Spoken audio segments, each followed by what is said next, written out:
Okay, so the hotel is near Crack and Barrel. Well, what is Cracker that? Barrel. Barrel. Yes. What's the story behind that? Cracker Barrel, not the restaurants, but that was over 100 years ago how they used to ship saltine crackers, like the premium or Ritz crackers. They were put in a barrel, and that's the way they shipped them to like a general store or wherever they had to send them. And you just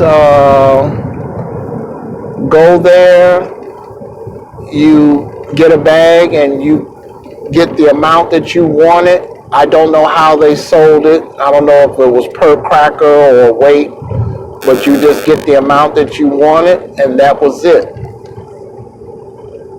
And that's why you see So it's literally cracker, like crackers like you biscuit. eat, like a biscuit. Yes. Okay. So and then the name comes from The way they ship those biscuits or crackers. because they literally They were in a barrel. put it in a barrel. Right. But this wasn't like individualized barrel. Because I mean A barrel is very big. like big for Right. shipping purposes. Right, for shipping purposes. Oh. And How was it distributed to? well, you give it to like a general store, which is anybody been in a small town, a general store is where you buy everything from clothing, groceries, tools, whatever. You buy everything at the general store, and that was one of the things that they would have there is Okay. crackers. But then when they were selling it, they didn't put it. You're saying they didn't sell it individually in plastic bags. Like No, you because have. plastic bags did not exist. Oh. They just laying in the barrel, and you just pick up, and they will give you a paper bag, and you put in the amount of crackers that you wanted, and that was it. It was a long time before they came packaged like we see today. So, And how long ago was this? well over 100 years ago, and how long they've been selling them like that part I don't know, but you got to figure from the early 1800s. So this is 2020. Wait, so crackers were around then? Yes. Oh. Okay. And actually, they were probably around before then because they had them in the 1700s because the British brought them over from England. So when did it go from biscuits to crackers? That part I don't know. I guess it's how would you put it? Not a regional thing, or just name change. If you come to a new country and you bring a particular item and you call it one thing, and then other people are passing it around and they may say it looks like something different, and they may call it a biscuit or a cracker. When you eat a cracker, it cracks. Yes. So maybe I don't know how they got the name, Yeah. but that makes sense to me, because you bite into it, it It cracks. cracks. So that's why they call it. Cracker.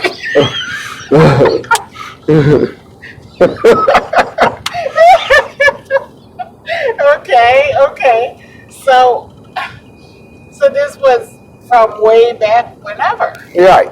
So then eventually, who came up with the idea, I wonder? How did the idea of putting it in a plastic bag? Well, that had to happen in modern times because plastic wasn't invented until like the 1920s or 1930s, and there still wasn't a plastic bag until, we didn't have plastic bags until what? The 1950s or 60s? Yeah. Oh, Yeah, we didn't have plastic bags then. but then we had paper bags. You had paper bags always, always. So then they put, originally they just, you go But- there and they give you a paper bag to put your crackers in. Right, and when you got the like the saltines in a box, yeah, you can buy them in the grocery store. But you think about it, anyone old enough, when you open the box, they were wrapped in some type of paper, or no, not. You know what? It was wrapped in wax paper. That's it. They were wrapped in wax paper and sealed up to keep them fresh. So they still weren't putting no plastic or anything like that. So then how did the restaurant come about? Because now it's a restaurant, right? Then you have to go to the restaurant's history to find out how they came about. And Because with the restaurant, it's a name. it's a name. But with the The logo, you see an old man in a rocking chair next to a barrel. because they historically put those two words together. So somebody came up with those two together. Right. There were two separate Cracker. names, Yeah. but then putting it together and creating a name. Name. And now I don't know all the legal stuff with that, but because a Cracker Barrel is an actual thing, that's, you know, I guess you really can't. You have to trademark the image of the man sitting in a rocking chair next to a Cracker Barrel, because a Cracker Barrel is an actual thing. Yeah, yeah. Well, that more than likely could be the actual branding. The old Yeah. man with the chair. Right, not the barrel, the name itself. Yeah, that could be the actual branding of it, I would think. You know, to say, okay, when you think of now this product, I guess, and the whole history of it, that's what it is. That's their brand. An Yeah. old man in a rocking Rocking chair. chair. Okay, okay. So, Well, this facility, this hotel, is supposed to be near a Cracker Barrel. yeah. And you're gonna see some old man sitting out in front in a rocking chair, I guarantee you. Yes, yes. So tell me about this, seafood lobster run. I mean, trying Oh, to get, Shrimp or run. lobster. Oh, shrimp. Shrimp run. That's what it is. Yeah. Uh, How does that go down? okay, you get some large coolers, really big ones, usually like 100 quart, 120 quart coolers. They're pretty big. And you drive down there, get into New. Where do you go? Where is the best place to get these shrimp? Well, I can't remember the name, but it's where all the shrimp fishermen, they come to this one place, and the local people know it. I just don't know the name of it, but it's a place that they come to, and they sell their shrimp to local people, small restaurants. They just come in there. Somebody may come in and buy 100 pounds of shrimp at one time. I've done a shrimp run before, and we went down there with 5 huge coolers, and we brought back about 600 pounds of shrimp. And the price that you would get it for buying so much is far better than what you can ever get up here. Yes, when you bring it home, you have to clean the shrimp, but Wait, so let me understand this. So different shrimp farmers or fishermen would come together, much like I don't know, like yeah, they have a little, farmers market or something. like a that. market, right? Yeah, where you And they have a little shack or whatever, and they come in there and they bring what they caught, shrimp, crab, uh, probably some oysters, crawfish, and they sell it. Oh, so it's not just shrimp. Right, they have all different, Okay. whatever they have caught. They caught. Yeah. Yeah. Oh, okay. Okay. And then, well, do you have to reserve this? No, Or how? you just go there and once you get there, you find the best deal you can get, and you buy it. You pull your car up, or you get your cooler out, and they weigh it all out, and they dump it in your cooler, and then they fill your cooler up with ice. One thing they do together, they have like 3 or 4 ice machines that make the crushed ice. That's something they all share. Because these machines are huge and it can make a lot of ice real quick. And they give you that for free. Most of the people are local, so they're going to go home and clean all this shrimp. And whatever they're going to do, some of it they're going to freeze. They're going to probably make a big pot of gumbo big enough to feed, 50 people. And when they make gumbo down here, every spoonful got shrimp in it. It's not like you get shrimp at gumbo at home and you got to go fishing for the shrimp in the bowl. Yeah. So So what's the best part of finding these local fishermen and getting it from them?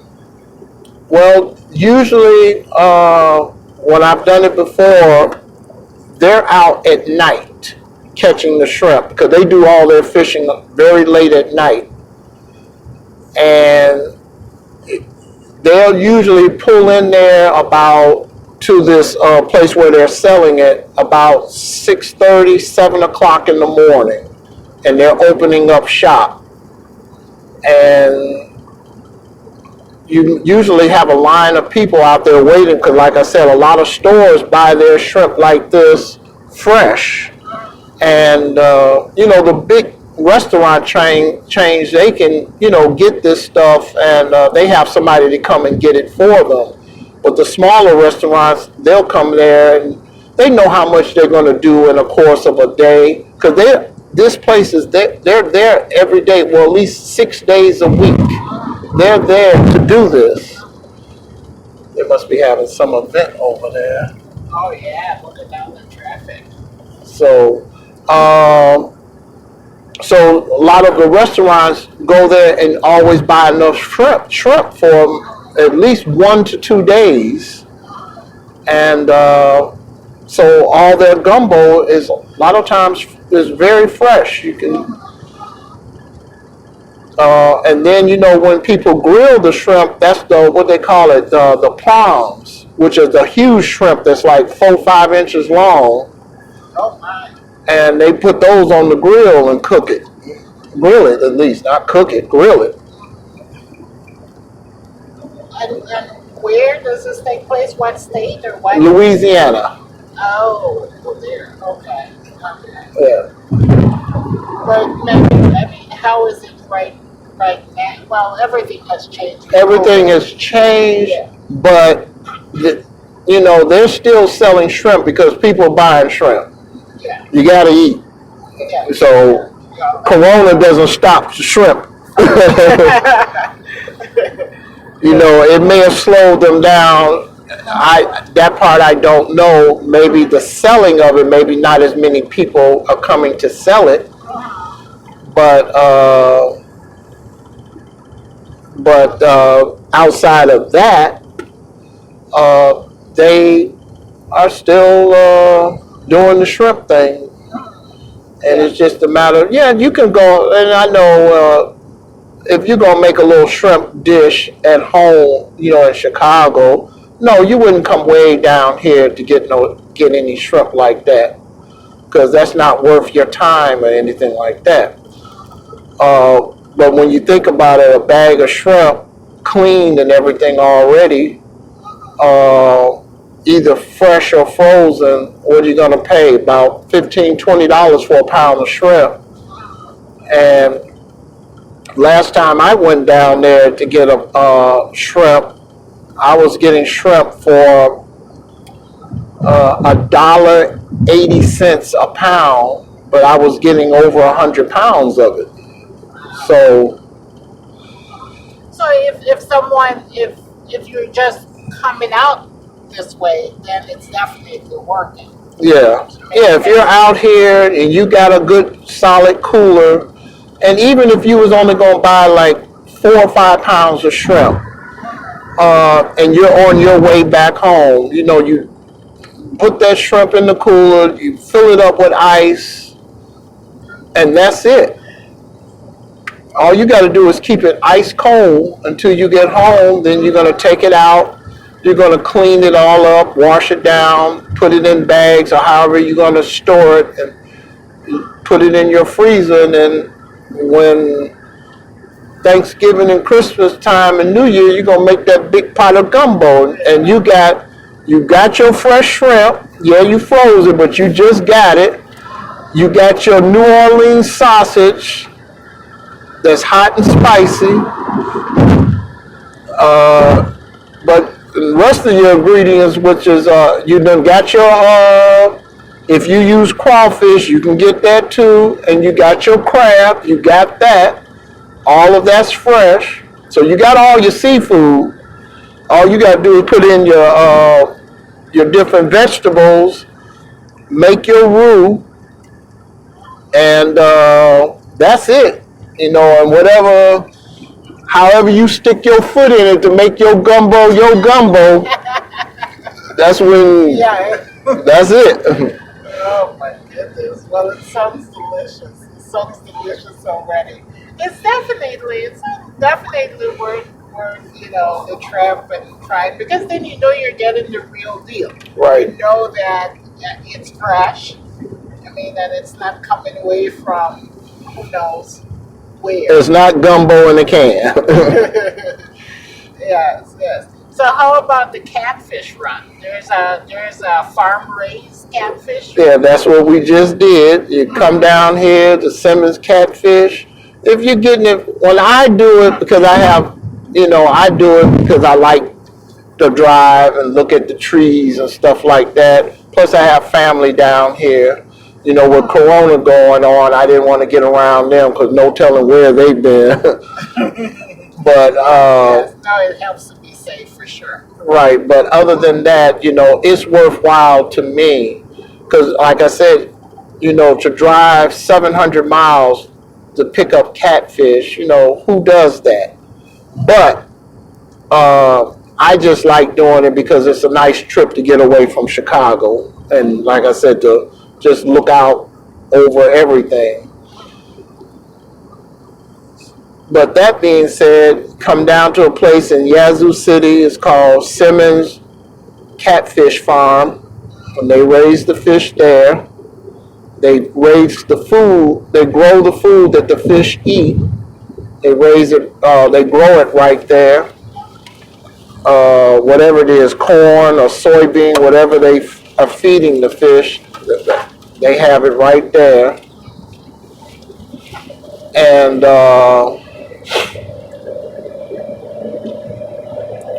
just come down there, and they sell to grocery stores all down south, like Kroger and Winn-Dixie and Piggly Wiggly. They sell it to all the stores down there.